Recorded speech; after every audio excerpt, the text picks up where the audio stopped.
When someone gets arrested for domestic violence, things happen very quickly. Folks get kicked out of their home, there's a protection order, they've got to bond out, suddenly they're facing charges, and they've got to find a way to get to court. When people come to me, they ask me, what happens after an arrest? How do I get my life back in order?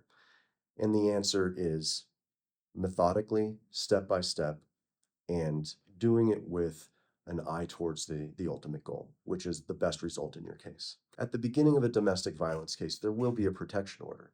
Almost always, that protection order is a no contact order to start. Folks with kids, financial issues, can oftentimes get electronic communication so that they can navigate those difficult personal matters while they're figuring out their case.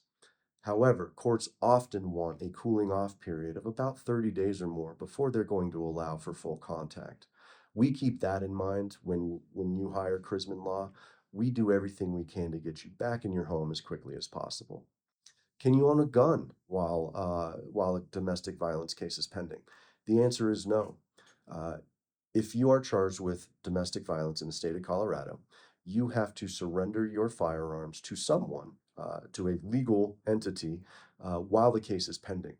If for some reason you end up on probation at the end of the case, or if you're convicted, there are certain special considerations that need to be taken into account.